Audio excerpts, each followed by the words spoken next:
Welcome to a podcast celebrating Scottish culture and entertainment, which is here to sing the praises of books, films, music, comedy, theatre, exhibitions, telly, poetry and all that jazz. I'm Nicola Meehan. I'm an arts writer and broadcaster, and I'll give you the lowdown on what's coming up, what's happening now, what came before and what we love, which is to say that every week I'm here to give you a kick up the arts.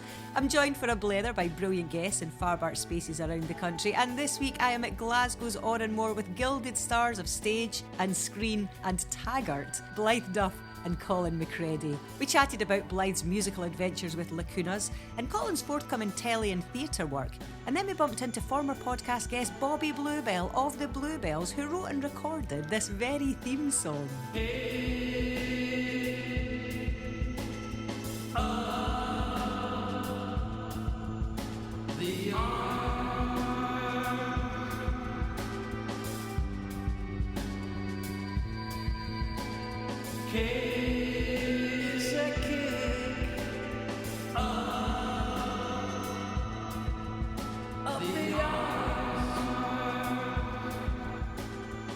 Blythe told us about Lacunas Music Society. That's our collaboration with singer-songwriter Yvonne Lyon and composer Malcolm Lindsay, who's worked with members of Deacon and the Blue Nile. Well, Colin looked forward to having an out-of-body experience watching Harry Mould's awesome play The Brenda Line, which is at the Traverse in the coming weeks. Needless to say, though, we got a bit sidetracked. So there's also chat about 20 years of a play, a pie and a pint, and Glen Cavalcade, and highly competitive 10-pin bowling. Love that the sun is shining on a Glasgow autumn afternoon, although it took you a wee while to get up Byres Road. Blythe Duff, thank you for making it, mountaineering style. I know I was in a car, I wasn't even walking. If I was walking, I would have got here quicker.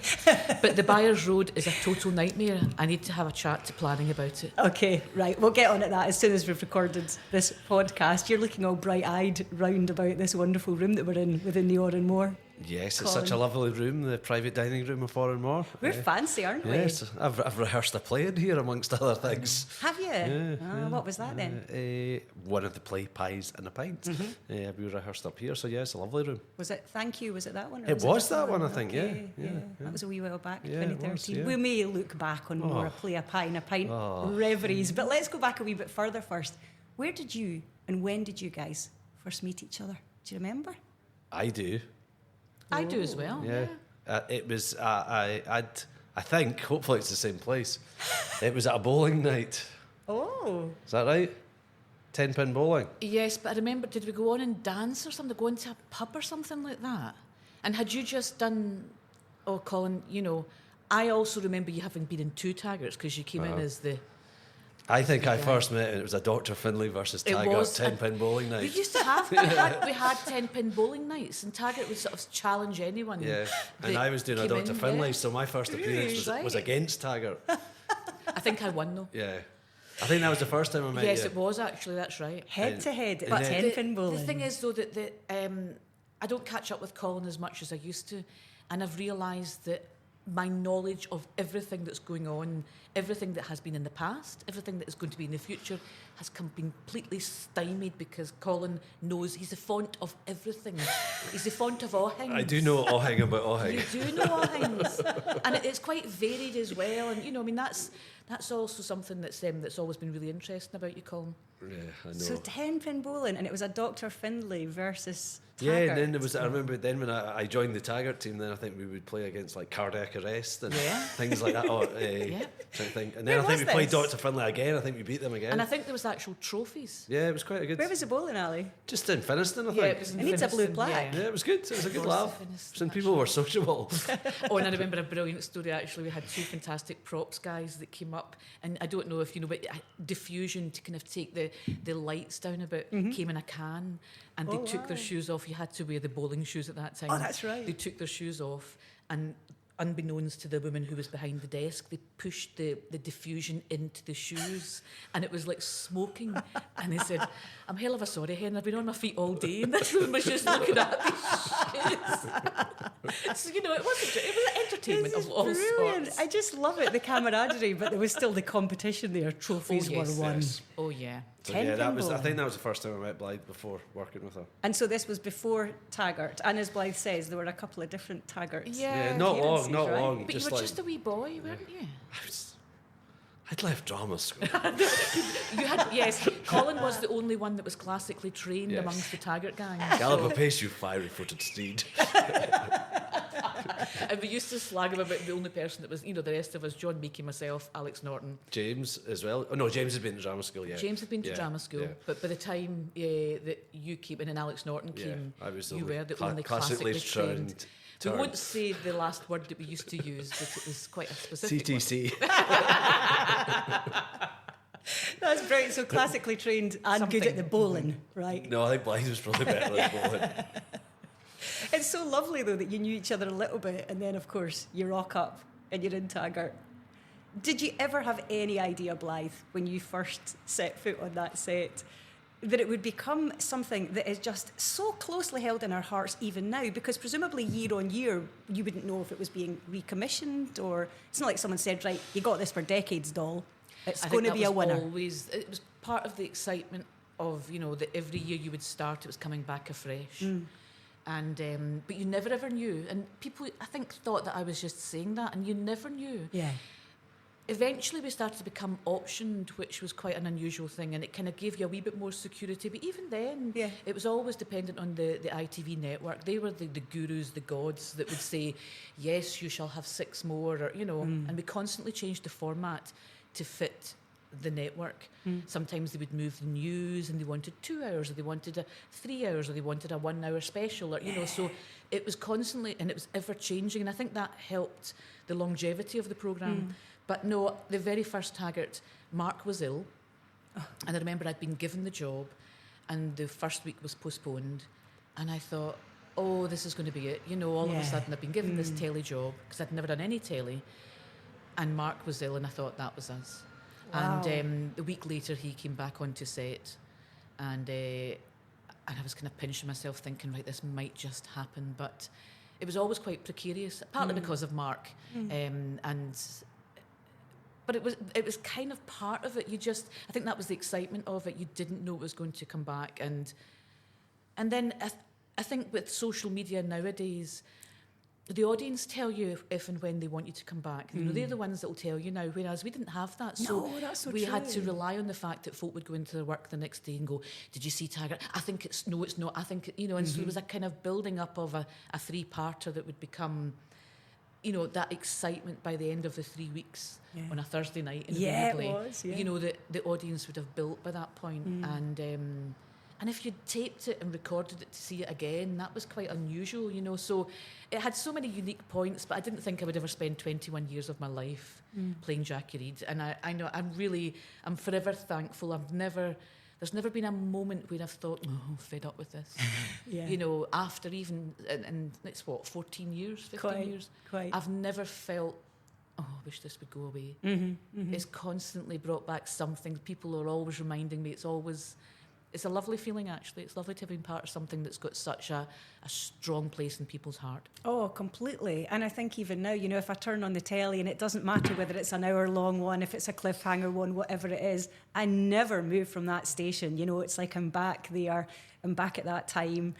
But also, there's something, I wonder if there's something particularly Scottish about that idea of never taking something for granted, that was almost perpetuated with the way in which TV works like that, Colin, So it's like, you never know from maybe one year or one series to the next.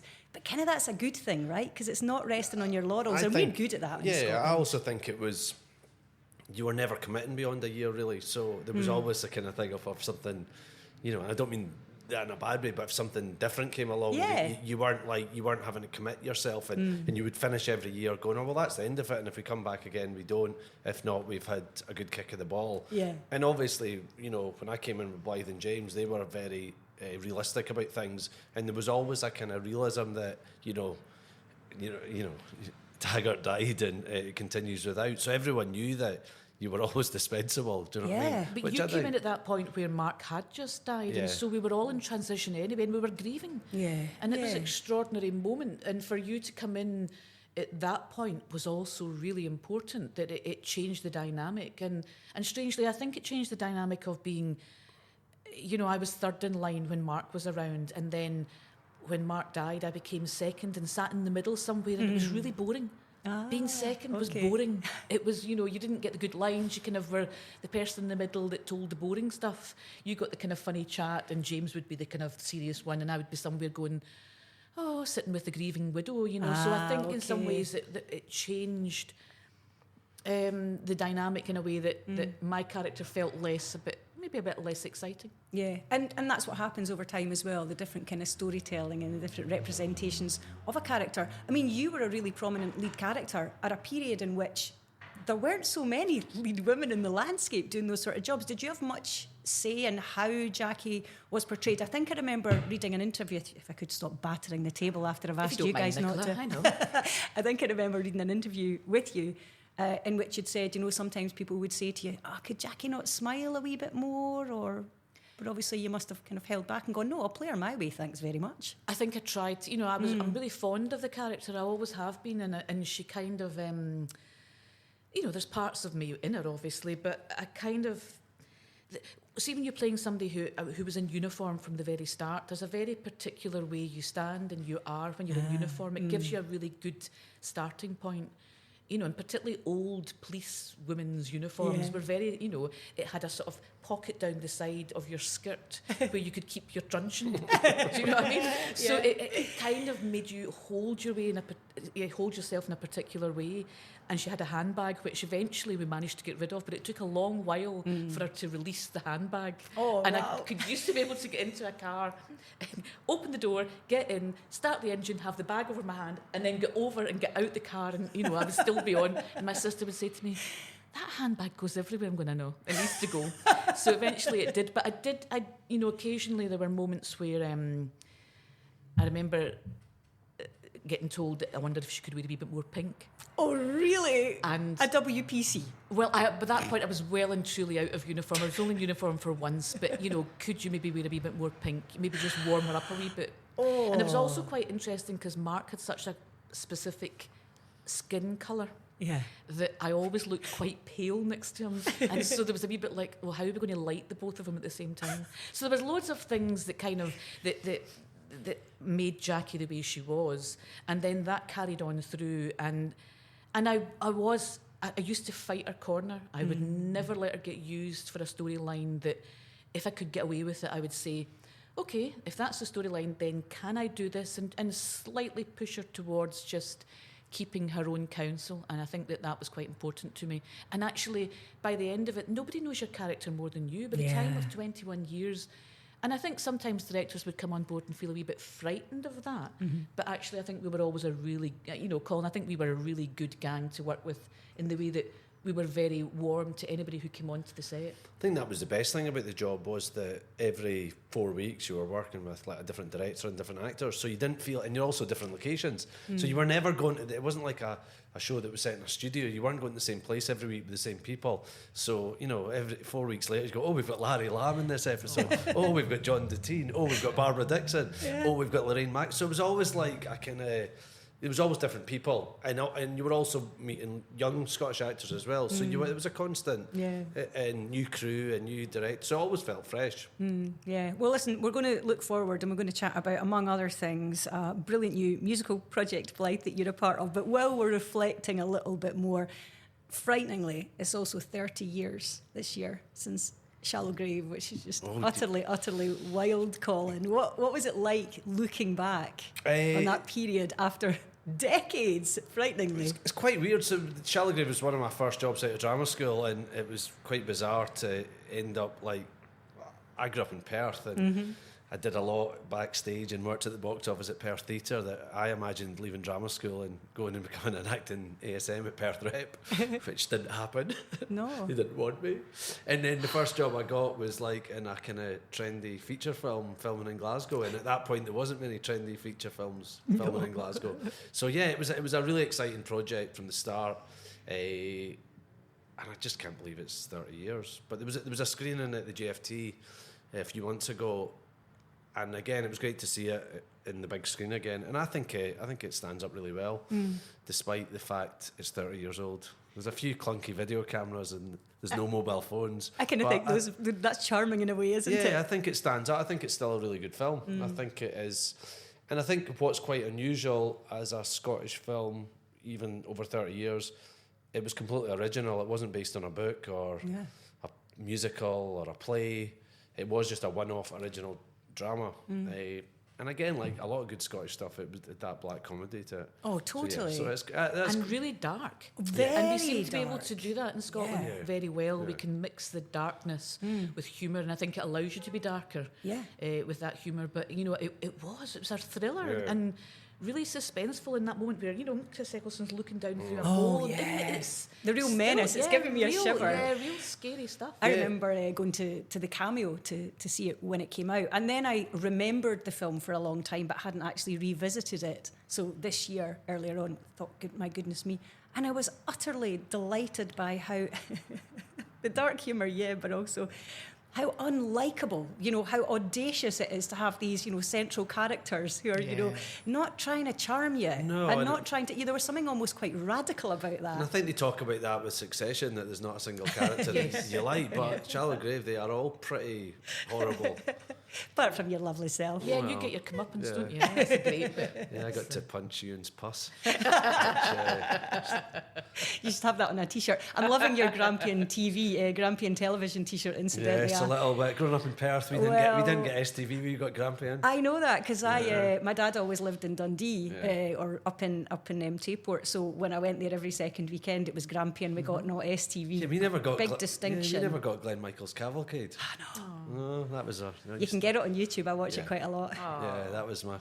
Oh, just be and gutted. talking of that, Chris Buckland used to be an editor in Taggart who was a brilliant editor who was Glen Michael's son. Oh, really? Yeah. Who is Glen Michael's son? Yeah, so we and Glen Michael had a little cameo in my first episode of Taggart, which was quite cool. Yeah. He had the guy with the ventriloquist dummy. Isn't that brilliant? I mean, honestly, Glen Michael's Cavalcade, what a show. I remember I used to work in this chip shop and cafe in Stirling, Corrieries, and easily my biggest claim to fame, probably still is and certainly was then, that I served Glen Michael one day and Rusty. Remember his wee dog? Gave Rusty a bottle of water. We didn't get it, What's Paladin? I was about to say, I won't ask you, I'm going to send you some YouTube clips. He's still alive and well, which is amazing. What an absolute superhero, honestly. And I only found out recently that he was in Ensa during the war with Peter Sellers. Oh, I didn't know that. Peter Sellers is one of my favourite actors. Yeah. So, yeah. And this is what I mean. You would get nuggets of useless No, information. it's not useless, Colin. It's fantastic. The font of Awhings. Awhings. You truly are. So YouTube clips and visual clips are making me think about what we've been allowed to see and hear, which is not very much so far, Blythe Duff, about Lacunas. There are some beautiful visuals, snippets of a couple of tracks, Homelands and Weather data. Tell us about how this came about, because we're being a bit reflective, and it's beautifully reflective music. I think it will be. I think it'll be a really nice night. It's going to be in Kilmerdinny Arts Centre, which is in the Bears Den. Oh, you're fancy. Oh, we are fancy. And it's on the 14th of November, so it's not that far away, actually. So we're kind of getting closer to actually sending it out. And it sort of dips into Taggart a wee bit. Malcolm Lindsay, who did the last 6 episodes of Taggart, composes music for television and for film, and we met then just in the last 6. And last year I had a song out called Glasgow Town, a J.J. Gilmer song, and he got in touch with me. We were friends on Facebook. He got in touch and said, "Oh, really liking the fact you're doing some more music. Yeah. Do you fancy coming and seeing me?" And he's got a really nice sort of studio set up in Bears Den where he lives. Very cool. He's in a very, very cool kind of, I don't know, it's kind of like a bungalow, but it's also kind of got an upstairs. It's a sort of really unusual levelled house, and it's got the most cool furniture in it. And I'm noticing your phone, which is orange, and it's all kind of colours of orange. Oh, is it? Mid-century, is it? Oh, that's so up my real street. Classy, sort of mid-century, not just your, it's really, really stunning. So that's a feast in itself. But he kind of encouraged me to come along, say hello, and then we thought, what would we quite like to do together? He's obviously got loads of music that he's been doing over the years, invited Yvonne Lyon, who is a brilliant singer-songwriter, and suggested that we just got together and see what came out of it. And Lacunas Music Society has come out of it. And it's got a real freedom to it because we've not had to do it for any reason. Yeah. We've just been doing it as a project that we've all enjoyed being part of, and then thought, I wonder if we should send it out. Yeah. And now we are. And so it's kind of grown with whatever we've wanted it to be. We've had influences from different kinds of music. And then I didn't really realise at the time, but Mel Sims, who does the stunning visuals, kind of came with the package. And so all of a sudden she was going, oh, I've done this. And it was going, right. And so there's some beautiful, visual arts that are just stunning. And I kind of didn't really know that was going to be part of the project until about 4 months ago. It's really, really lovely, lacunas.co.uk, if you want to see some of the gorgeous clips that are part of it. What's really lovely as well is the way in which it's happened in its unhurried nature, and it seems to be playing out very much the same way. So you've got this one gig and you'll wait and see what happens. There's going to be a single, Malcolm tells me, in January as well. But it's lovely that it's I think the thing is the process that you've enjoyed. It's the process, and that's what we've been really, really enjoying it. And there's no pressure on us, although now we're getting closer to the gig. We do feel, I don't think it's a gig, I think it's a concert. Is it happening? It's a happening. Because seemingly if you have a programme on the chair, it doesn't become a gig. Okay. So I've now realised this, so that's fine. But we kind of, I think it works in the way that theatre works, and that we tend to rehearse. We don't know what it's really about. We maybe know the play. People might know the play, but we send it out, an audience come along and they watch it. Yeah. And so this is, for me, a kind of normal process. Quite. But for Malcolm and Yvonne and a lovely Cameron, who's now on the bass, and we have a fantastic John Hargreaves, who's on the piano. Oh, so we've got an ensemble as well. We've got an ensemble, yes. The Lacunas Music Society can probably do without any of us at any point. It can just be whatever it is. That all of a sudden we've got something that we can show. And of course, they're a bit like, we normally have an album. And we would normally have people coming along because they like the album and that, so people don't really know what they're getting. So that's part of the excitement. Well, it is, and hopefully. It is that almost theatrical element of it, isn't it, where you're going along. I love you mentioned, of course, that the J.J. Gilmore song that you recorded last year as well. Takes me back to my love of the Silencers. I mean, you and I, Colin, over the years, adore so many of the same bands. Yes, and of course, music. Malcolm Lindsay connected to... Everybody. Goes back to very early Deacon Blue, Big Dish, I'm pretty sure. So. I think he said Deacon Who at one point. Yeah, I think he was pre-Deacon Blue. So yes, I think he was. Yeah, I know. Like you, we know lots about Scottish band, as does Blythe. Yeah, well, when I first met Blythe, I was so impressed that she knew James Grant. Well, yes. Like that. Oh my God. You got a name check in an earlier episode of A Kick Up the Arts with Bobby Bluebell and Graham Skinner, incidentally, which you can listen to. Right, I did. And I'm glad you did. Thank you very much. And I listened to it while driving from Perth to Glasgow. So it was perfect length for a car journey. Yes, it is, exactly. And and Graham was... You also realise at a certain age, particularly, I'm going to be 62 in 2 weeks' time. And, so I went through that amazing period of history with Glasgow bands and, Scottish bands, but, postcard records, the whole bit. And what an incredible amount that we've got to take from it, there is extraordinary... And they all seem to be coming back and having a chance to maybe go out and gig again, and it's wonderful. The Bluebells are back out, I think Skin was playing the other night. Yeah, with the cowboy mouth. And, so we're really fortunate that we... And quite young people like them, surprisingly. Yeah, I know. It's not just old folk like us. It's just that thing of keeping going a little bit, isn't it? It's exactly. Like, why not? But also, Skin was reminiscing about a time when he was... I'll let that motorbike go, I think. I'll talk over some engines, but I'm not competing with that. That's probably my wee brother. He's like a boy racer.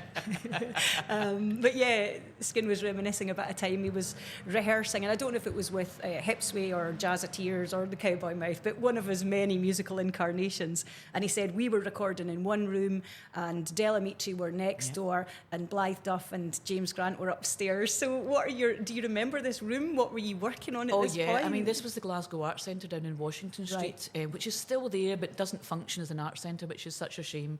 And it was run by the council, and I was in a youth opportunities theatre company called The Company, and you got £23.50, and you would rehearse plays and take them into community centres and prisons and, anywhere that would take it. And James and myself were there when we left school, and he was kind of doing a bit of acting, but mostly sort of playing music. Yeah. And then I was acting a lot more. I was trying to get into drama school, which I never did get into in the end. But it kind of afforded me that chance to almost be a kind of a starting point for me to be able to leave school and then go into the business. Okay. And it filled sort of 2.5, 3 years of my life, the Glasgow Arts Centre, and a lot of other people's lives.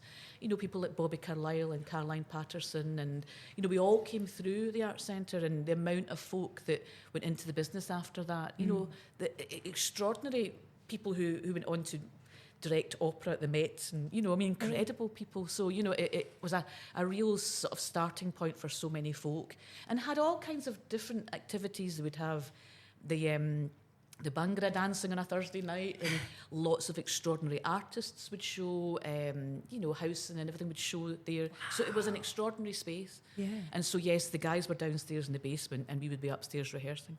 What I love about that is that it made things possible that otherwise would have been out of reach for a lot of people. That's vital. Absolutely. And the fact that, you were kind of getting paid really to go to, and rehearse the way you would do at night time if you were in an adult drama group. It was extraordinary. It was a brilliant starting point. And I realised that I met so many folk there who had been through the college at that time, who I actually managed to get all of that experience kind of secondhand. So it's helpful. And you do need those spaces. You mentioned growing up in Perth. Was the theatre there, were the art spaces in Perth important to you, even just in giving you the sense that that's what you wanted to be involved with? I think it goes back to when I was at secondary school. Perth Rep was producing like 12 plays a year, a pantomime, Alan Ayckbourn, Scottish plays, they would sometimes do some weird plays, and it was very popular then. But you were seeing brilliant actors on stage every 3 weeks doing a different play. I found it's just how things. I found a programme from when I was a boy. I was in a production of Babes in the Wood, which was like the Panto in Perth in 1984, and Paul Young and Ron Bain, who recently passed, was in it. And I found the programme, and I was one of the kids, but there was 18 professional actors plus 7 dancers in a regional panto back then. In Perth. 18 professional actors. Whereas now, there's no shows in Scotland that have 18 people at all ever. That's so true. Do you know what I mean? Yeah. And I just couldn't get over the amount of people that actually would have got a job then. Yeah. And now pantos get done with 4 people. Things have changed. But also you could get involved as a kid as well. Yeah, I was in like Oliver, I was in Peter Pan with Ricky Fulton and Forbes Masson. I worked in the box office, I gave out posters, did the follow spot. I got a complete taste of theatre. And that was happening in Dundee, it was happening in Musselburgh. And in Stirling, the Mick Roberts, shout out to do you know them what as I mean? well. They were great for me. I think it was just a great... And the bottom line is, I always think, you can be... We all have our diva moments, but I've moved scenery, I've done the follow spot, I've sold tickets. I kind of know, I do respect people, whatever they do in the world of theatre especially, because I've kind of done it. And I actually really enjoyed it. But those theatres were the bedrock of the town as well, and a kind of drop-in centre where you would go for a coffee or go for a meal, and and I think we're starting to lose that if there is a theatre left in Scotland, if it's got a restaurant or a cafe, my God, it's a big deal, because the actual fact it's, but you realise that if it does have that attracts people into the building, and then they maybe think about going to see something that's on the stage, and it's such an important and vital lifeline to the community, and it seems that's definitely been lost. And I think we were really the poorer for it. It just seems... It's even the way that, like, going back 30 years, theatre bars were places that people went to socialise, whether it was the Traverse or the Tron, and they were vibrant places. And now I notice often theatre bars are only open when there's a show on now. Yeah. But it's quite sad. Something like Oran Moore has probably completely changed that, even just the way in the last few years, that people will come into the Oran Moore primarily to have a drink or something to eat. They'll go and see a play, a Pie and A Pint, where they can eat and do both. So, it's such a clever premise that we've known has worked for years and years, and thank God we've got it, because in actual fact, so true. without it, you're saying about people getting work, my we just wouldn't have it. I mean, I went to see last week's one, 3 people, then different 3 actors this week. It's a constant employment of... And I mean, when you think about that over 2 decades, it's utterly brilliant. And what I love is, like, all the best ideas, it's so deceptively simple. But Dave McLennan was doing a Taggart, and we were sitting, and I remember where he was playing a doctor, and I think it was one of the hospitals roundabout, might even have been the Western, and he said to Alex and myself, I'm thinking about having this idea about having you come to the theatre at lunchtime, and then you get something to eat, maybe a pie or something, and then you watch a play. And I was going, Dave, that sounds amazing. And when he walked away, Alex went, that'll never work. I think most people thought that, though. Most people did. I think most people thought it wouldn't work. I think the thing is now it's quite hard to remove myself from the experiences I've had. It's just so much part of my sort of, and all of our cultural imaginations, if we've ever even been once, I think, to it. Because if you don't understand it before you go, my God, do you get the point when you're here? I was speaking to lovely Hannah Jarrett Scott on the podcast a few weeks ago with Horse. And I think most recently Hannah was in Medea on the mic down the stairs, because obviously we're up the stairs at the moment, and she said, I adore it. She'd been in Pride and Prejudice sort of at the biggest kind of theatre spaces around the country, but she said, when I smell like the baking downstairs, when the pies are getting cooked, that's when my nerves kick in, because you've got this absolutely loyal, very, very up close and personal audience. And she said there's nothing like it, it's there, it's a constant.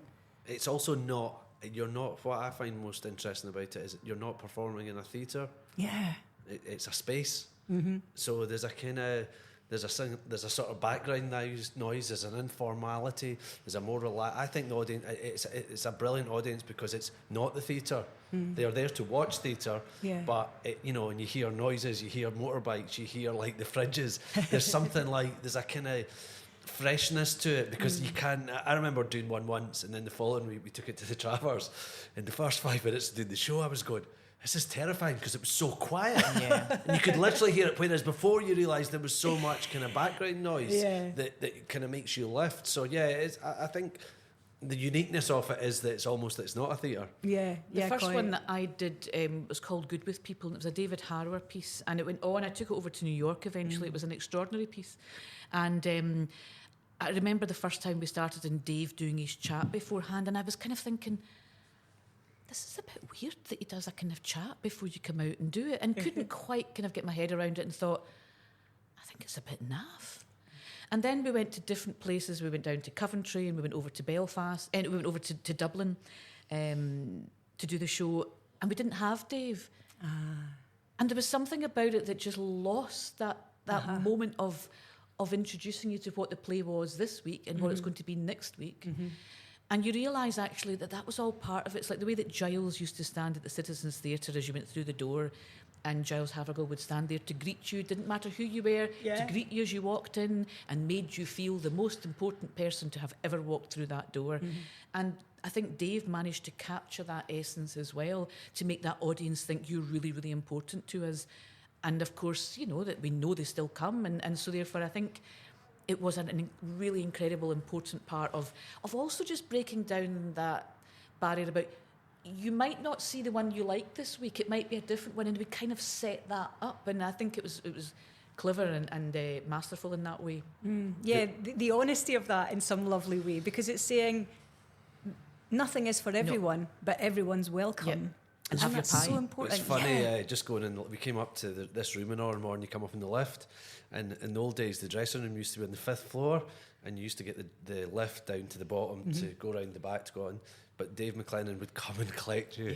And he would go, I think we should go. And he would take you. It was like, you felt like you were the condemned cell. And he would take you into the lift. And you and the two other actor would stand with David. And he would like, it was like, I was having flash PTSD there being in that lift. The moment before so you many go great on. memories. So your voice, if not to your physical being, is back at the Travers next week, I think, as part of the Brenda Line. Harry Mould's spectacular play. It's been playing out in Pitlochry. Are you aware of the story of this, Blythe? It's fascinating. Do you want to give a little précis, Colin? It's a story about the Samaritans, and the Samaritans, which I never knew, I don't think many people knew, historically would answer the phone to people that were in need of help. And as time went on, they discovered there was a certain amount of people that were phoning to... Typically men to get something up their Yes. chest, Obscene so callers. speak. Obscene callers. And rather than block them or turn them away, they created a thing called the Brenda Line that you could phone and ask to speak to Brenda. And this was all approved.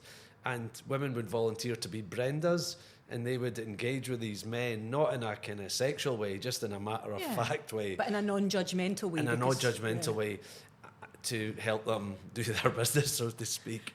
And this went on to, I think, about 1987. Relatively recently. So this play is going back and looking into this very strange period in time that was condoned and accepted. And are you one of the men? I'm one of the callers. I love it. But I won't spoil what my purpose is. Get to the traverse. But so basically I read the play, and then it was, I think in the script it's maybe 6 or 7 pages. So I had to go in person and, act it out with the actress who on stage will be dealing with the phone call. So I've not seen it yet, but I can't. Next Saturday, I'm going to go and see myself in a show. I know, isn't and that weird? Not have to be stressed or worried. Be able to have a beer before it and sit down and be able to watch myself without any of the kind of hassle.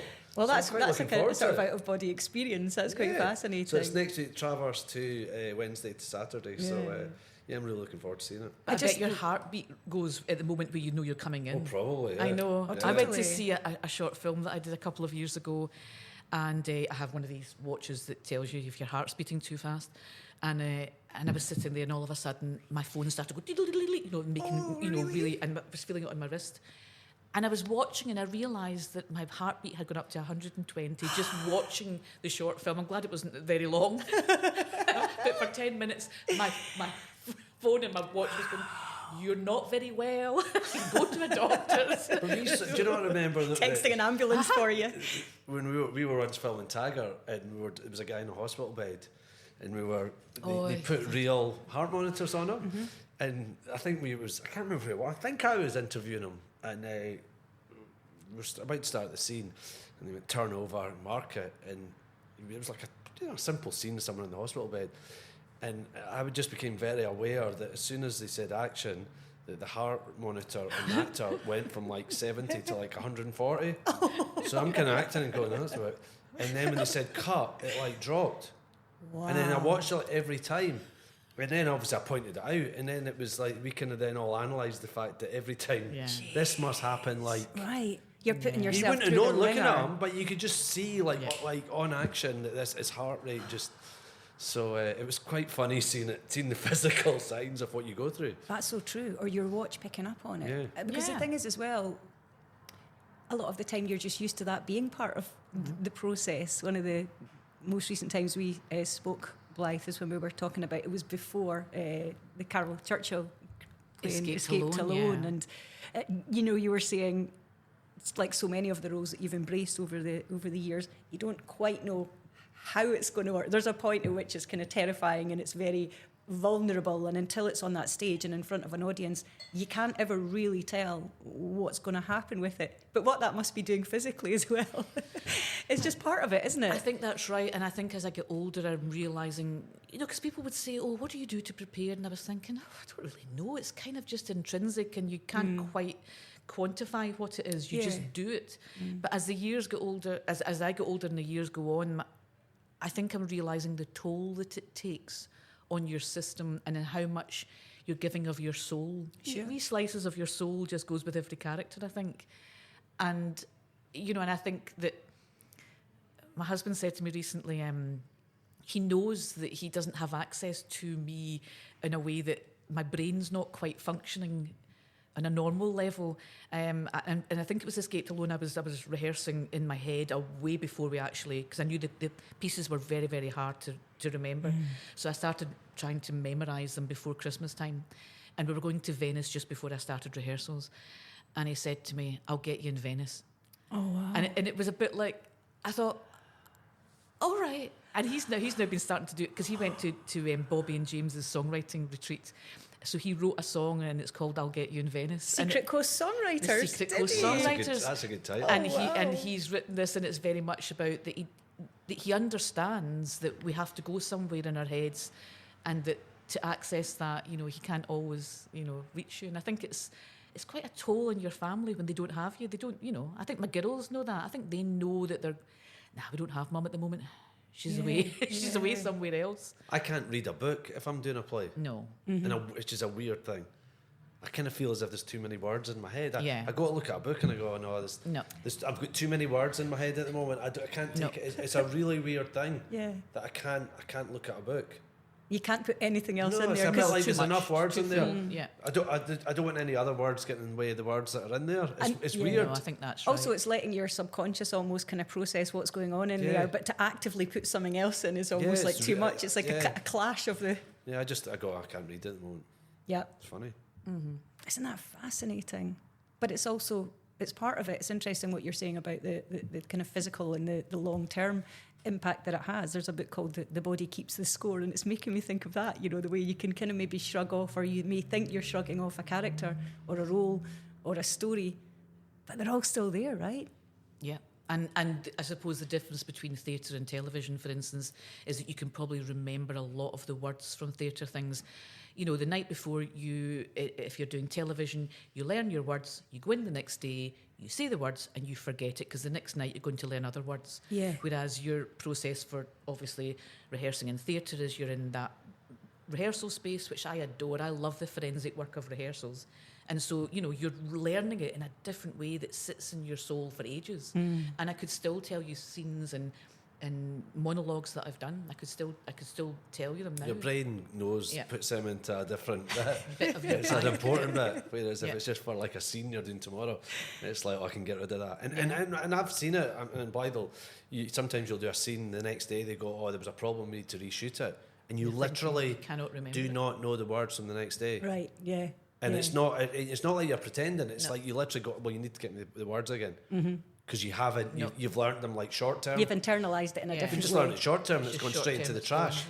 Secure empty trash. Whereas if it's a play, you don't delete it. You keep it in a wee file somewhere. It's always there, but that means it's always kind of rattling around a little bit, not necessarily haunting you as such, but it's always there. And saying that, you're actually going to be back on our TV screen soon. You're going to be remembering your lines for that. How much can you tell us about it? So it's a new 4-part drama called Anchilin, because it's the first ever full budget Gaelic drama. So I don't speak Gaelic, and I'm one of the English-speaking actors. I was going to say, it's all very well having your short-term memory, but Gaelic... So it's the first time it's like a kind of £1 million an episode, so it's full production values, and it's a kind of mix between sort of Shetland and Succession. That sounds great. It was a really good script, and one of the best things about it was we got to film in the Isle of Harris. So it's set in the beautiful castle of Avonshuey Castle, which I actually got to stay in as well. Oh, really? Yeah, a couple of nights, because we were filming in it, but also there was rooms. So it sounds brilliant. And the lovely castle's got a Renoir in it, so you were staying in a castle with a Renoir, which was pretty good. Did you ever get that in Taggart, Blythe? No, I didn't. But I went down to Travel lodge once. I went down to the Fife Arms recently. Oh, that's fancy too. That's fancy. That's got fancy Picassos and things flying about. So it's not too dissimilar to that world. So, and interestingly, I get to play something I'd never done before. I get to play a police officer, but in uniform. Okay. Because I was never in Is uniform. there a wee pocket in your skirt for your truncheons? That was for after work.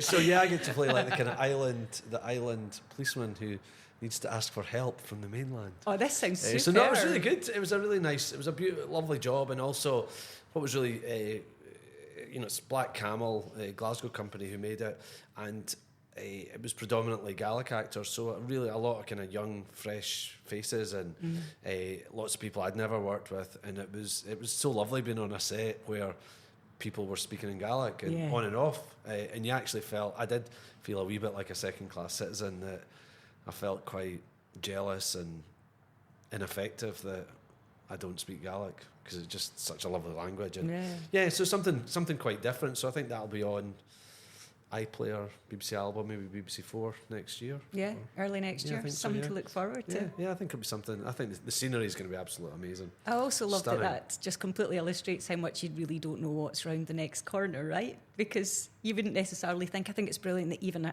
basically Gaelic language drama is being given this much funding and profile. Yeah. I think it's also like a lot of American money in it, and I think they basically just think people now love noir and subtitled stuff. Well, watch subtitles, exactly. 10 years ago, people wouldn't watch that. Yeah. Whereas now people go, no, I'll watch that. Mm-hmm. You know, Netflix's whole subtitled drama. Yeah. You know, so I think they think that, you know, it'll work wherever. It doesn't matter what the language is. So, yeah, so something different. And I'm loving this. Yeah. Telly on for the winter. Just in time for your single as well. The Lacunas single's coming out. Are you focusing on music? I mean, do you do that a bit, Blythe? Because we've spoken in the past when you've been doing music or obviously theatre or TV or whatever. Do you give yourself the headspace to focus a little bit on one thing rather than another? Obviously you've got this show coming up. I was going to call it a gig. I call it myself. Concert. I think, see, when I was younger, before I started in Taggart, I worked 7 years in the theatre, and I always thought, right, I've done a straight play, I now need to do something with a bit of movement, or I now need to do something, and I worked with Wildcat. So I kind of always dipped into the music side of things, and then I let it go for a wee while. And I realised that as the years were going on, my voice, I was kind of reluctant to sing anything but harmony, because it was deep. And I kind of was always a bit easy. It was a bit of an easy option. My dad was always a brilliant singer and sang in choirs, and he would harmonise to adverts on the telly. And so I grew up with this harmony going in my head. So harmony seems to be a wee bit easier for me and a bit more easy to access. And so I realised that I was a bit of a cop-out. So I went to a singing teacher who helped me just use the breath that I would use when I'm acting in the theatre to help with my singing, because I think I was using two different kind of, breathing controls that wasn't helpful when I was singing. So she managed to kind of marry up the two, and since then I've really, really found myself being much more drawn to singing, and at any opportunity I just seem to be, grabbing that opportunity. And it's the old story, once you put it out there, then folk kind of come back to you and go, oh, would you like, well, why don't you come and do this? And so I've really benefited from the fact that, I suppose it's the Taggart profile that folk go, oh, that's a bit different. Why don't you come and work with us? Yeah. And of course, musicians think there's a real mystique towards the whole acting thing. Particularly in Lacunas, I'm doing some spoken word, and I can just see them being a wee bit kind of, oh, wait a minute, she's going to do the sort of drama stuff now, and it's going to get very, very dark. And I'm thinking, no, I'll just do that. So we have a kind of mutual respect for each other's kind of craft, and but I definitely find that it's, when I do anything that's to do with singing now, I just love it, and it's kind of all I would need. Yeah, it's funny. I've kind of moved into that. If I never act again, I wouldn't be worried, and that's a really weird thing for me to say. That's fascinating. And yet the other thing is, it feels like in many ways the music's just beginning from what you're saying, which is exciting as well, right? It is, and I wonder whether or not if people by a certain age, their voices are maybe a bit more shot because they've been singing in pubs and they've been singing in places where, they've not had the best sound, and so I wonder whether or not I'm benefiting from the fact I've not sung all my life, and that now I'm kind of releasing a voice that I'm finding, and I'm trying out different things, so it's allowed me to be a wee bit more adventurous, and I think that I can do it in the safety of the fact it doesn't matter, because nobody really cares, and I'm loving that. We have a different phrase for it, Colin, don't we? Nobody cares, which we won't go into. But it does. It releases you in a way that you think, right, it doesn't matter. I'm going to do this, and hopefully folk will enjoy it. I'm not a singer. You've played a singer though. Yes, in that's the true. Rise and Fall of the Miraculous Vespas. Grant Delgado. Yeah, Grant Delgado.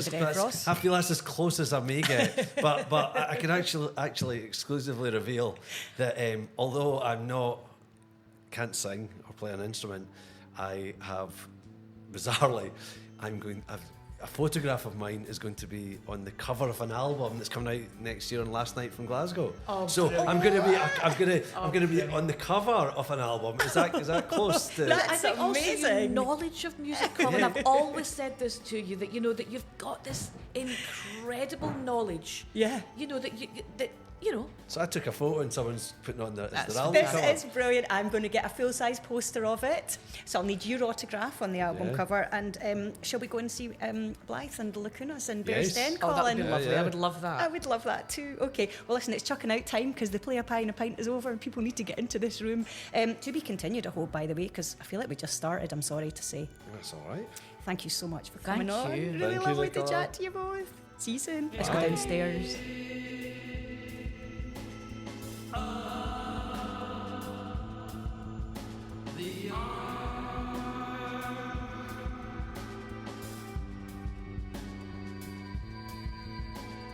Okay.